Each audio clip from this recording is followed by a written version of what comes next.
Alors, dans de précédentes vidéos, je vous ai déjà parlé d'une stratégie de manipulation mentale des masses appelée problème, réaction, solution, qui consiste en fait à créer un problème ou une situation pour susciter une certaine réaction émotionnelle chez un public particulier, afin que celui-ci soit lui-même demandeur ou en tout cas valide les mesures qu'on souhaite lui faire accepter.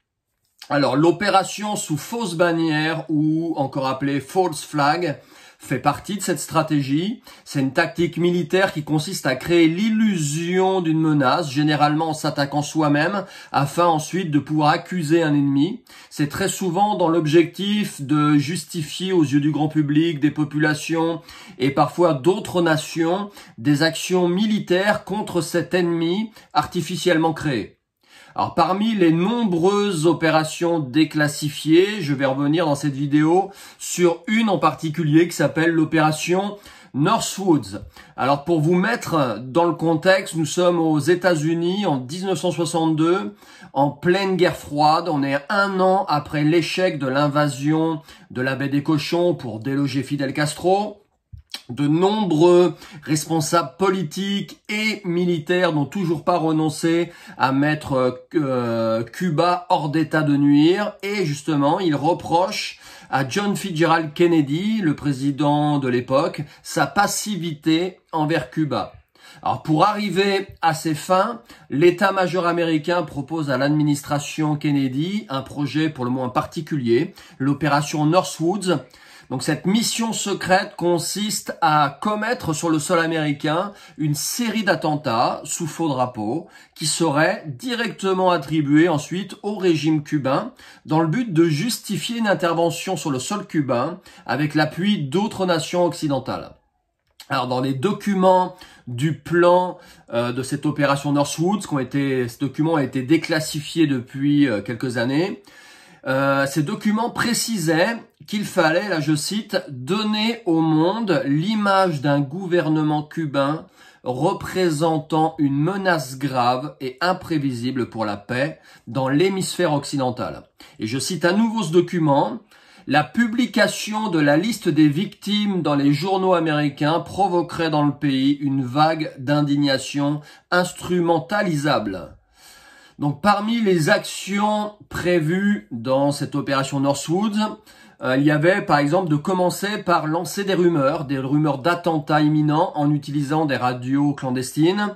Ensuite, c'était de faire rentrer des Cubains alliés en uniforme dans la base de Guantanamo, faire exploser des munitions à l'intérieur de la base, provoquer des incendies, saboter un avion et des navires toujours dans cette base de Guantanamo, et aussi bombarder cette base avec des obus de mortier. Mais dans ce plan était prévu aussi de couler un navire de guerre américain dans les eaux territoriales cubaines avec la présence de navires ou d'avions cubains pour pouvoir les accuser. Simuler aussi des funérailles pour les fausses victimes, mener une campagne terroriste communiste cubaine contre les exilés cubains vivant en Floride, en organisant des attentats contre eux, et je cite à nouveau le document déclassifié, en allant même jusqu'à leur infliger des blessures dans les cas à rendre publics largement. Ensuite, il était prévu aussi de couler, réellement ou en simulation, une embarcation de réfugiés fuyant le régime de Castro. De faux agents cubains auraient été arrêtés et contraints aux aveux afin d'exhiber des preuves. Des bombes auraient explosé dans des endroits bien choisis. De faux documents compromettants auraient été ensuite diffusés au grand public. Il était prévu aussi de mener une campagne terroriste sur le sol américain, en particulier en Floride, à Miami, dans d'autres villes de Floride et même à Washington. Ils avaient prévu de violer l'espace aérien d'États voisins avec de faux avions cubains. Et cerise sur le gâteau, il était prévu dans cette opération Northwoods de simuler le détournement et la destruction d'un avion charter d'une compagnie aérienne détenue en sous-main par la CIA, dont les passagers, des étudiants en vacances, auraient été transférés sur un avion similaire, puis le drone aurait été explosé, tout en envoyant des messages radio indiquant une attaque de cet avion par un chasseur cubain.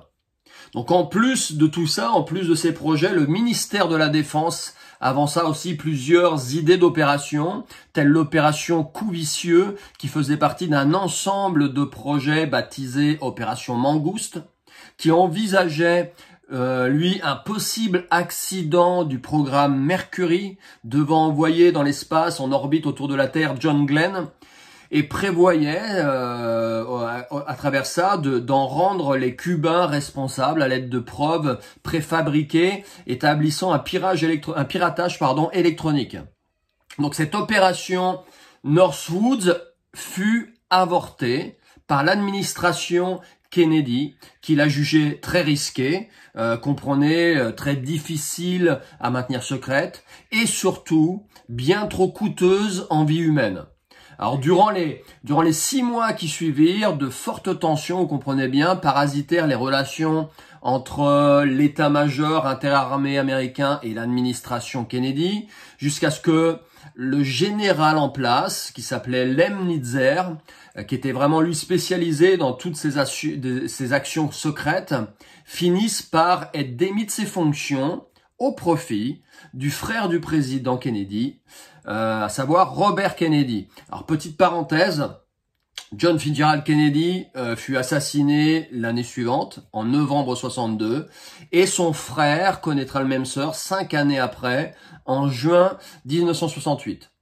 Donc ce Robert Kennedy, qui remplaçait le général Lemnitzer, il était soucieux, lui, d'éviter les fuites, naturellement, sur cette affaire.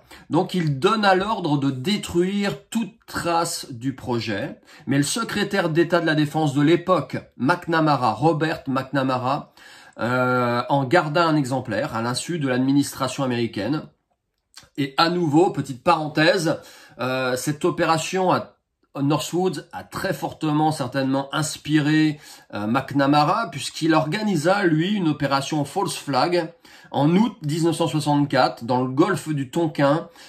Il a organisé une fausse attaque en mer pour pouvoir ensuite accuser les Nord-Vietnamiens et ensuite avoir le prétexte tout trouvé de déclencher la guerre du Vietnam. Donc pour en revenir au fait qu'ils aient caché naturellement les documents officiels expliquant l'opération, ils ont été conservés pendant de nombreuses années, ces documents, au sein de la salle des archives de la sécurité nationale de l'université George Washington, et c'est en 1997 qu'ils ont été déclassifiés, révélant par là même au grand public un pan méconnu de l'histoire américaine. Et au-delà de la stupeur, la découverte de l'existence de cette opération suscita aussi bon nombre d'interrogations chez certains observateurs politiques, d'autant plus lorsque 2 avions percutèrent les tours jumelles de Manhattan, juste 4 ans après la déclassification de cette opération Northwoods, le 11 septembre 2001. Alors je vous ai parlé de cette opération Northwoods, car je la trouve moi particulièrement emblématique des opérations False Flag, même si elle a été avortée. Et surtout, je voulais vous en parler parce qu'elle montre bien en fait le combat qui peut se cacher parfois aux plus hautes sphères d'un État, d'un pays, entre l'ombre et la lumière. Donc cette opération, comme je vous le disais, elle a été avortée par Kennedy, mais de nombreux autres ne l'ont pas été. Il vous suffit de faire vos recherches par vous-même et vous allez avoir accès à ces opérations déclassées. Elles ont toutes été déclassifiées ces dernières années.